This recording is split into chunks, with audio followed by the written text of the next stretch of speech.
चला optical system मधील वेव्हचा शोध सुरू ठेवूया. आपण 10व्या आठवड्यात आहोत आणि या विषयावरील हे चौथे लेक्चर आहे. आजच्या लेक्चरमध्ये आपण किरणांद्वारे वेव्हचे वर्णन करण्यास सक्षम असण्याच्या मर्यादेला चिकटून राहणार आहोत आणि आपण पॅराक्सियल अप्रोक्झिमेशन ला संपर्कात राहू. दिलेल्या माध्यमामध्ये दर अपवर्तित होण्याचे कारण नसल्यास जेथे रिफ्रॅक्टिव्ह इंडेक्स स्थिर असतो किरण मुळात सरळ रेषा शोधतो. म्हणजे याचा अर्थ असा की मला किरणाची काळजी घ्यावी लागेल, केवळ बिंदूंवर सरळ रेषेपासून दूर जाणे आवश्यक आहे जिथे रिफ्रॅक्शन होते. म्हणून मी ही आणि ही संपूर्ण समस्या पुन्हा लिहू शकतो. मॅट्रिक्स पद्धतीचा वापर करून जे आपण आजच्या लेक्चरमध्ये करणार आहोत. तर मी पुढील एक करणार आहे, एक थोडक्यात सादर केले आहे. मॅट्रिक पास काय आहेत आणि इत्यादी अर्थाने मॅट्रिक्स पद्धत कशी काम करेल.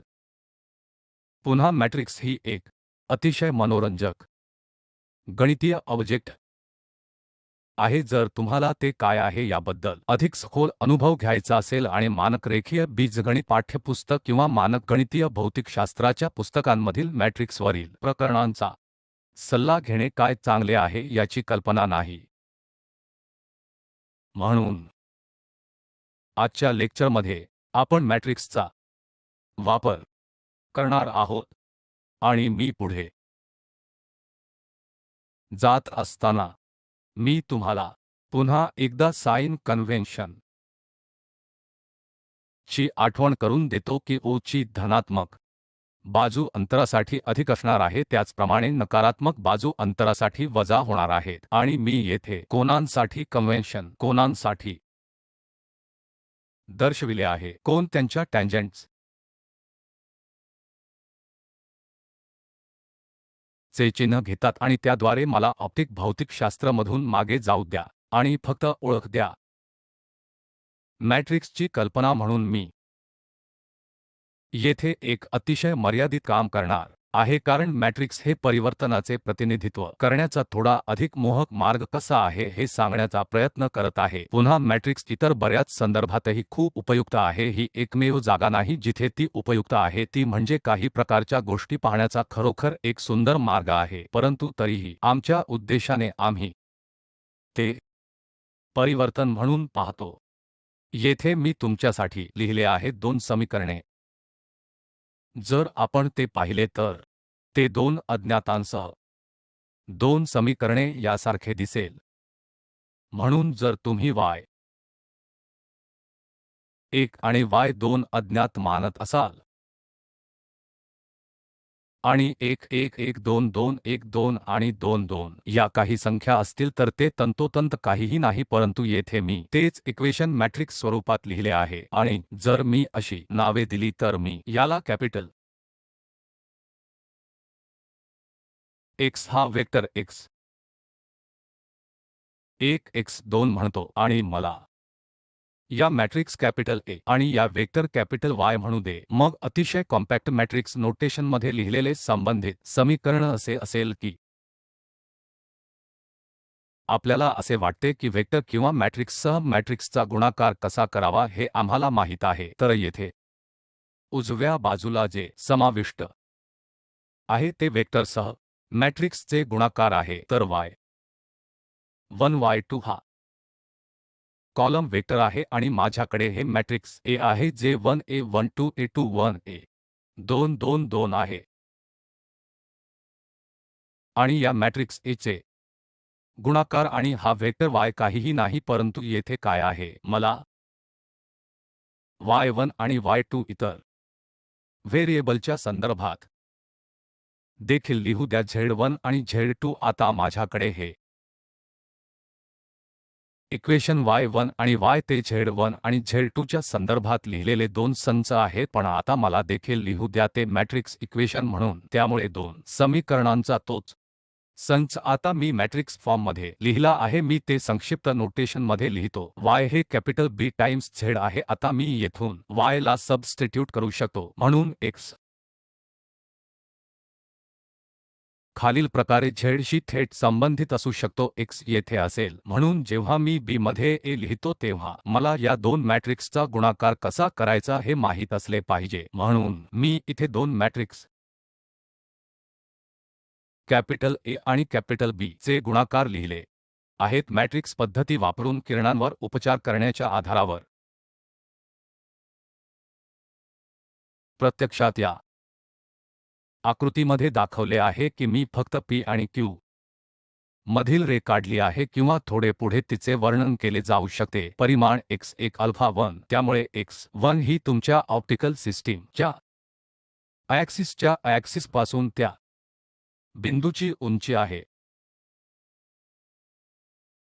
आणि अल्फा 1 अर्थातच तो क्षैतिज क्यूबसह बनवणारा कोन आहे. तुम्ही त्यांना स्पेअर x2 अल्फा 2 सह वर्णित करू शकता.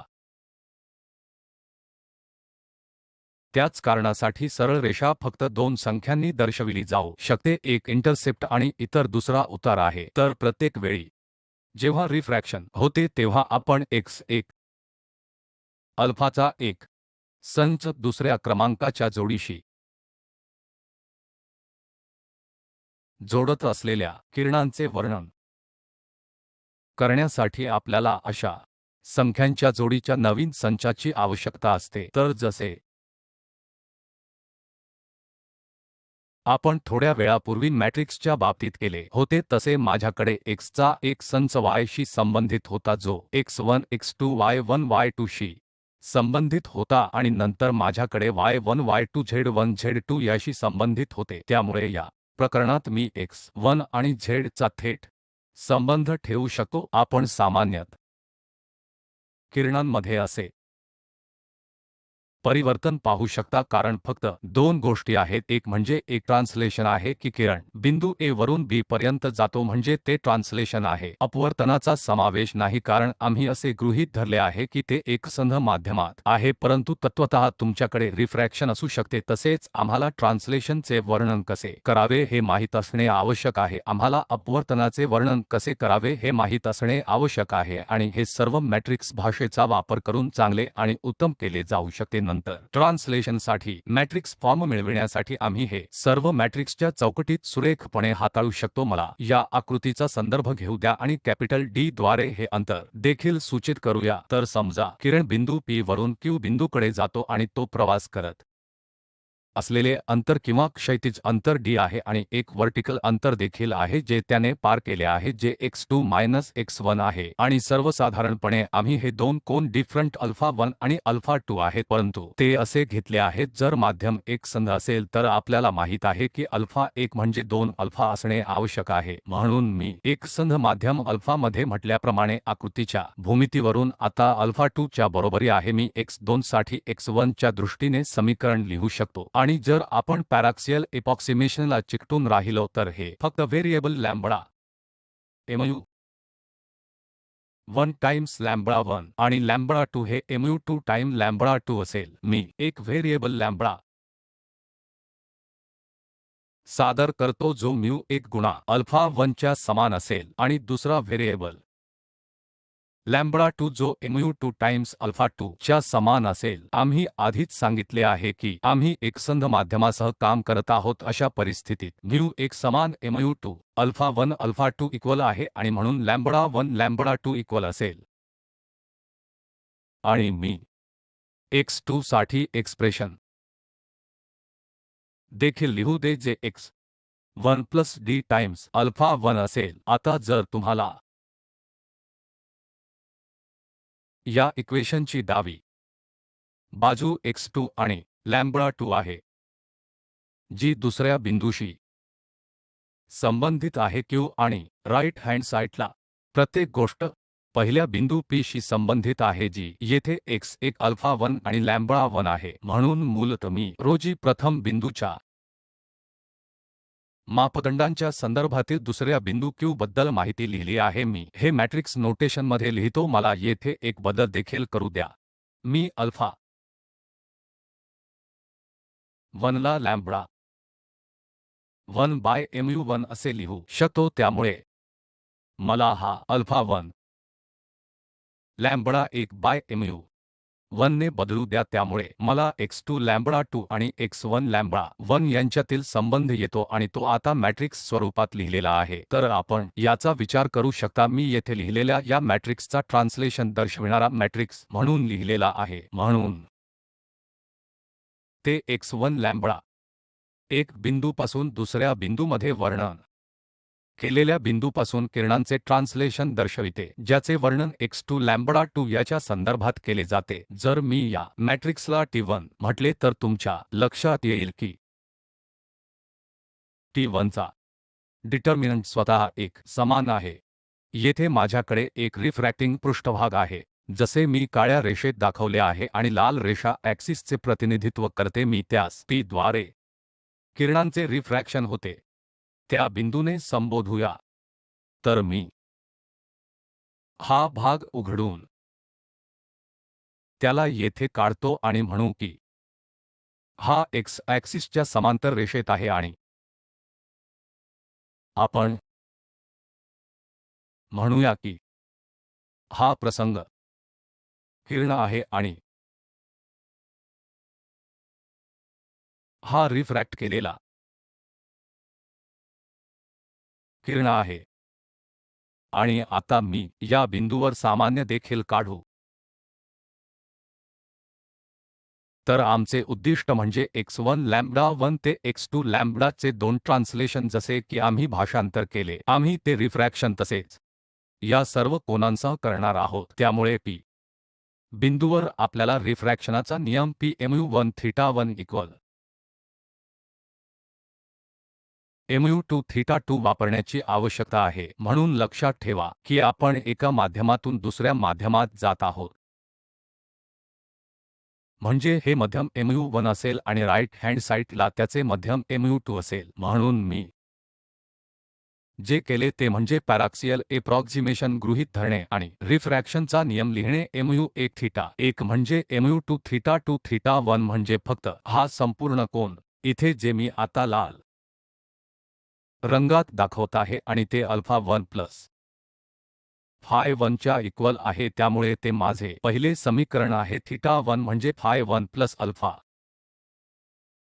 1. हे समजणे सोपे आहे की थीटा 2 म्हणजे फक्त फाय 1 प्लस अल्फा 2 आहे. तर माझ्याकडे थीटा 1 आणि थीटा 2 ही दोन समीकरणे आहेत, आणि मला वक्रतेची त्रिज्या आवश्यक आहे. म्हणून मी हे येथे परत वाढवूया. हे एका वर्तुळाच्या मध्यभागी जाईल, ज्याचा हा वक्र पृष्ठभाग एक भाग आहे. म्हणून हे माझ्यासाठी वक्रता R च्या त्रिज्याचे प्रतिनिधित्व करणार आहे, आणि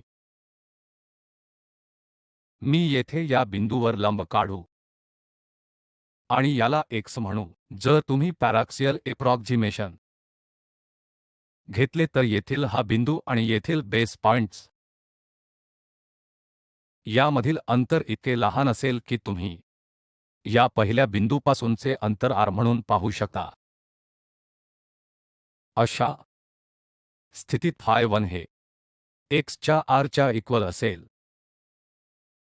म्हणून आम्ही फाय 1 ला x च्या R ने बदलल्यास मला खालील संबंध मिळेल. आता आपण हे ओळखू शकता की येथे हे क्वांटिटी फक्त रिफ्रॅक्टिंग पृष्ठभागाच्या सामर्थ्यास आपण म्हणू शकतो. n कोणत्या प्रकरणात मी हे लिहू शकेन. जर तुम्हाला ट्रान्सलेशनसाठी मिळालेला संबंध आठवत असेल तर तुमच्या लक्षात येईल की आम्ही लॅम्बडा 2 x2 ते लॅम्बडा 1 x1 या प्रकरणात ॲक्सिस पासून इतके अंतर कसे मिळवाल. म्हणून आपण रिफ्रॅक्शनसाठी काढलेल्या या आकृतीकडे परत जाऊया. तुमच्या लक्षात येईल की त्यापैकी फक्त एकच आहे. या अर्थाने दोन भिन्न मूल्ये नाहीत, x1 आणि x2 नाही. त्याऐवजी आपल्याकडे जे आहे ते अपवर्तनाच्या बिंदूवर आहे. लाल रेषेच्या ॲक्सिस पासून फक्त एक उंची किंवा एक अंतर आहे. याचा अर्थ असा की या प्रकरणात x2 आणि x1 अगदी सारखेच आहेत. म्हणून माझ्याकडे x2 स्वतः x1 च्या इक्वल असतील. म्हणून आता माझ्याकडे रिफ्रॅक्शनसाठी हा मॅट्रिक्स फॉर्म आहे. म्हणून ते मला सांगते की मी एक किरण सुरू केला तर त्याचे काय होते? त्याचे रिफ्रॅक्शन x1 लॅम्बडा 1 द्वारे केले जाते, म्हणून त्याचे रिफ्रॅक्शन x2 लॅम्बडा 2 द्वारे केले आहे आणि ते कसे संबंधित आहे ते या इक्वेशनने संबंधित आहेत. विशेषतः येथे महत्त्वाचा भाग हा मॅट्रिक्स आहे जो तुम्हाला रिफ्रॅक्शनचा प्रभाव देतो. आता तुम्ही विविध प्रकारच्या रिफ्रॅक्शन पृष्ठभागांवर अनेक भागांवर रे ट्रेस करू शकता, परंतु तुम्हाला माहिती आहे की तुमच्या ऑप्टिकल सिस्टीमची जटिलता काहीही असली तरी ती भाषांतर किंवा रिफ्रॅक्शन आहे. त्यामुळे आता